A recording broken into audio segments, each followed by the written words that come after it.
नमस्कार, मेरा नाम भारत सूरज है। आप मुझे बिट्टी चोखा पर सुन रहे हैं। सियासत के सफेद कुर्ते पर चरित्रहीनता का दाग लगना कोई नई बात नहीं है, क्योंकि अक्सर जब सियासत किसी से जमीन पर नहीं लड़ पाती है तो वो उसके जमीर पर ही हमला करती है। फिलहाल हिंदुस्तान की सियासत के सबसे मजबूत शख्सियत के जमीर पर लगाए गए ऐसे ही एक कथित आरोप ने भारत की राजनीति में एकाएक सनसनी मचा दी है, क्योंकि इन कथित आरोपों ने विश्व के तमाम सर्वे में सबसे लोकप्रिय माने जाने वाले भारत के प्रधानमंत्री नरेंद्र मोदी के किरीच वाले कुर्ते पर सबसे गंदा कीचड़ फेंका है। और सियासत का खेल देखिए मालिक, पीएम मोदी के कमल को कीचड़ में मिलाने वाले इन तमाम कथित आरोपों को उछाला भी किसने है?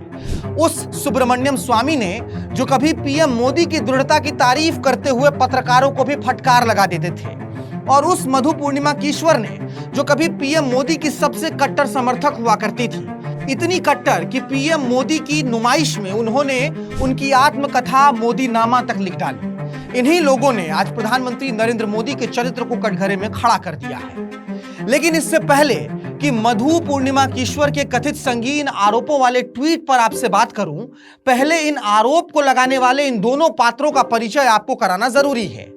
सबसे पहले इन महाशय को देखिए। इनका नाम सुब्रमण्यम स्वामी है और ये बीजेपी के सबसे पुराने नेताओं में से एक हैं। सियासत के गलियारों में इनके विवादित बोल की चर्चा हमेशा से होती रही है।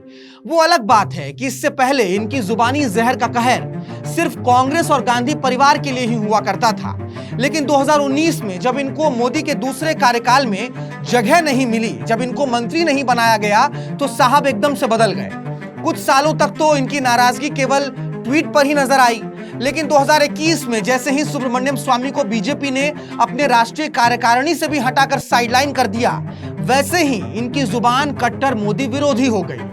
वहीं अब इस दूसरी पात्र से मिलिए। इनका नाम मधु पूर्णिमा कीश्वर है। इनकी पहचान यूं तो एक शिक्षाविद और लेखिका के तौर पर है, लेकिन इनको भी असल ख्याति मोदी समर्थक के तौर पर ही मिली तब जब इन्होंने 2014 में मोदी मुस्लिम सन मीडिया के नाम से एक किताब लिखी और उस किताब में तत्कालीन प्रधानमंत्री पद के उम्मीदवार नरेंद्र मोदी को 2002 के गुजरात दंगों से क्लीन चिट दे दी। हालांकि इससे पहले 2012 में ही सुप्रीम कोर्ट द्वारा गठित एसआईटी ने भी नरेंद्र मोदी को गुजरात दंगों से क्लीन चिट दे दी थी, लेकिन बावजूद उसके गुजरात दंगों को लेकर प्रधानमंत्री नरेंद्र मोदी पर 2014 के लोकसभा चुनाव में विपक्ष लगातार हमलावर था। और इस बीच पीएम मोदी को एक गैर सांप्रदायिक राजनेता के रूप में स्थापित करने वाली मधु कीश्वर की इस किताब ने उस वक्त खूब सुर्खियां बटोरी थी। तो इन दोनों पात्रों का इतना परिचय काफी है समझने के लिए कि इनका इतिहास क्या रहा है। अब वापस वर्तमान में लौटते हैं, पॉइंट पर लौटते हैं। दरअसल सबसे पहले आप पोस्ट किए गए इस वीडियो को देखिए, जिसमें किसी यूट्यूब चैनल को इंटरव्यू देते हुए बीजेपी नेता सुब्रमण्यम स्वामी ने पीएम मोदी पर बेहद संगीन आरोप लगाए थे।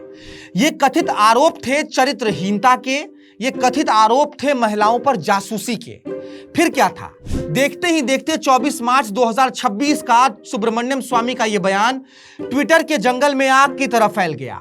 और फिर 25 मार्च की रात ठीक 10:05 पर इस पोस्ट पर एंट्री होती है मधु पूर्णिमा कीश्वर की। सुब्रमण्यम स्वामी के इसी विवादित वीडियो को कोट करते हुए मधु पूर्णिमा कीश्वर ने कुछ ऐसा लिख दिया जिससे कि यह विवाद अब नेहरू गांधी के चरित्र विवाद से भी बड़ा हो गया है। मैं नेहरू का नाम इसलिए ले रहा हूं क्योंकि 2014 के जून जुलाई से लेकर आज के एआई वाले जमाने तक चरित्र हनन के ऐसे तमाम छिछले आरोप सिर्फ नेहरू और गांधी पर ही सुनने को मिले हैं, लेकिन ऐसा पहली बार हो रहा है कि इन कथित आरोपों के दाग प्रधानमंत्री नरेंद्र मोदी के दामन पर भी लग गए हैं। और वही बात, इस बार भी ऐसे कथित स्तरहीन आरोप कांग्रेस ने नहीं उछाले हैं, बल्कि इस बार भी ऐसा बोल रहे लोगों का वास्ता प्रधानमंत्री नरेंद्र मोदी या फिर बीजेपी से ही रहा है। अब आते हैं उन कथित आरोपों पर जिस पर एक्स से लेकर ट्विटर से लेकर टपरी तक हंगामा मचा है। और हंगामा होना भी बहुत लाजमी है, क्योंकि ये तमाम कथित आरोप बेहद ही संगीन हैं। पीएम मोदी पर सुब्रमण्यम स्वामी के चरित्रहीनता वाले इस कथित आरोपों को आगे बढ़ाते हुए मधु कीश्वर ने अपने दावों में पीएम मोदी पर यह कथित आरोप लगाए हैं कि आरएसएस के प्रचारक रहने से लेकर गुजरात के मुख्यमंत्री रहने तक प्रधानमंत्री नरेंद्र मोदी ने कई महिलाओं की जासूसी करवाई है और साथ ही उनके कई महिलाओं के साथ अनैतिक संबंध भी रहे हैं। और उस महिलाओं में से कुछ एक को तो प्रधानमंत्री नरेंद्र मोदी ने सांसद और मंत्री तक बना दिया है। ये आरोप मेरे नहीं है, ना ही बिट्टी चोखा इन आरोपों की कोई पुष्टि कर रहा है। ये तमाम आरोप मधु कीश्वर ने लगाए हैं और उनका आरोपों भरा ये पोस्ट बहुत लंबा है। स्क्रीन पर दूसरी तरफ चल रहे उन कथित आरोपों वाले पोस्ट में कुछ तत्कालीन नौकरशाहों का भी जिक्र है, जिसमें वर्तमान में पेट्रोलियम मंत्री हरदीप सिंह पुरी, विदेश मंत्री एस जयशंकर और अभी मनी लॉन्ड्रिंग के मामले में सजायाफ्ता और कभी पीएम मोदी के करीबी रहे पूर्व आईएएस अधिकारी प्रदीप शर्मा का भी नाम है। अपने इन कथित आरोपों वाले ट्वीट में कभी मोदी की कट्टर समर्थक रही मधु पूर्णिमा कीश्वर ने पीएम मोदी को एक शैतानी शासक के साथ साथ सीआईए का एजेंट तक कह डाला है। उनके मुताबिक पीएम मोदी को अमेरिका ने भारत को तबाह करने और हिंदुओं को खत्म करने के लिए सत्ता में लाया है। निश्चित ही ये तमाम आरोप सुनने में बेहद संगीन नजर आ रहे हैं और निश्चित ही इन आरोपों को सुनने के बाद आपका भी दिमाग सुन्न पड़ गया होगा, और बिल्कुल हुआ भी ऐसा ही है। इन आरोपों ने सियासत के भीतर एक अजीब सी खामोशी भरी हलचल पैदा कर दी है। जब से मधु पूर्णिमा कीश्वर का यह कथित आरोपों भरा पोस्ट वायरल हुआ है, तब से ही इसकी प्रतिक्रिया में दो खेमे साफ साफ नजर आ रहे हैं। एक खेमा उन नेताओं, पत्रकारों, राजनीतिज्ञों और मोदी समर्थकों का है जो इन कथित आरोपों को सिरे से खारिज करते हुए सुब्रमण्यम स्वामी और मधु कीश्वर को मौका परस्त और सियासी दीमक कह रहे हैं। मोदी समर्थन वाला ये खेमा ये दलील दे रहा है कि ऐसे आरोप लगाने वाले ये दोनों लोग राजनीतिक फ्रस्ट्रेशन के शिकार हैं, जिसमें इनकी सालों की मोदी भक्ति तो है, लेकिन जब कोई राजनीतिक लाभ नहीं मिला है तो ये लोग बौखला गए हैं। वहीं दूसरी तरफ दूसरा खेमा है, इसमें वो नेता हैं, वो पत्रकार, राजनीतिज्ञ और मोदी आलोचक शामिल हैं जो इन कथित संगीन आरोपों पर उच्च स्तरीय जांच की मांग कर रहे हैं।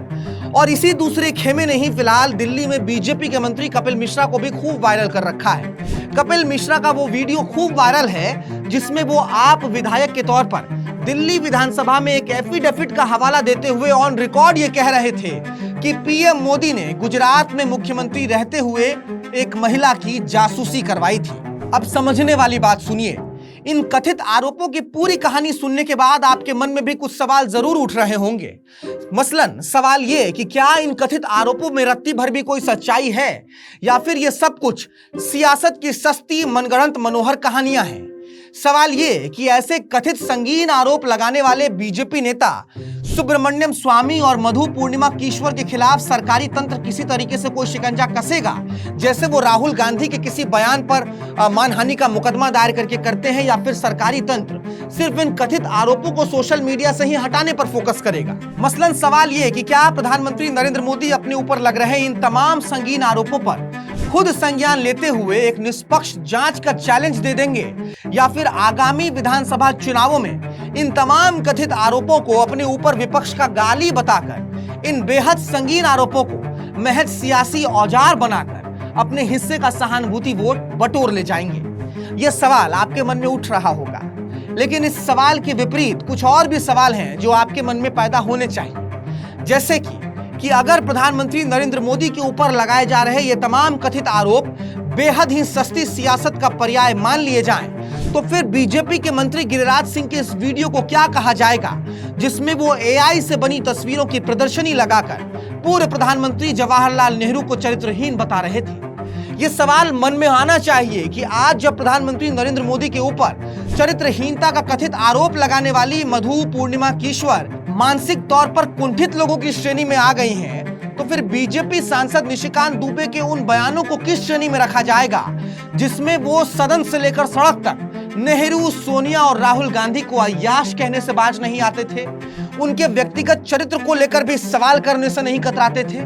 सवाल तो मसलन ये भी होना चाहिए कि अगर आज प्रधानमंत्री नरेंद्र मोदी पर तमाम संगीन आरोप लगाने के बाद सुब्रमण्यम स्वामी की सियासी विश्वसनीयता को कचरे के ढेर में फेंकने पर जोर दिया जा रहा है, तो फिर उसी सुब्रमण्यम स्वामी के द्वारा 2012 में गढ़े गए उस नेशनल हेराल्ड स्कैम के मुकदमे को भी क्या कूड़ेदान में फेंक दिया जाएगा जिसमें उन्होंने गांधी परिवार के ऊपर मनी लॉन्ड्रिंग का आरोप लगाया था? क्या उस मुकदमे को भी कूड़े के ढेर में फेंक दिया जाएगा जिसमें 14 साल के बाद तक आज भी ईडी कोई पुख्ता चार्जशीट दाखिल नहीं कर पाई है? मसलन ये सवाल तो पैदा होने चाहिए, लेकिन ये सवाल पूछेगा कौन? आप पूछ सकते हैं क्या? पूछना चाहिए। सवाल दोनों पक्ष से होना चाहिए। सवाल उस पक्ष से भी होना चाहिए जो सियासत में इन तमाम सस्ते आरोपों को प्रसारित कर रहा है, और सवाल उस खेमे से भी होना चाहिए जो इन आरोपों पर सफाई देने के बजाय, इन आरोपों पर जांच की बात करने के बजाय इसको सिरे से खारिज करते हुए इसको विपक्ष का एजेंडा बता रहे हैं। लेकिन इस सवाल पर आपकी क्या राय है, आप क्या सोच रहे हैं, हमें कमेंट बॉक्स में बताइए। वीडियो कैसा लगा ये भी बताइए। बिट्टी चोखा को सब्सक्राइब कीजिए। मेरा नाम भारत सूरज है, आप मुझे बिट्टी चोखा पर सुन रहे हैं।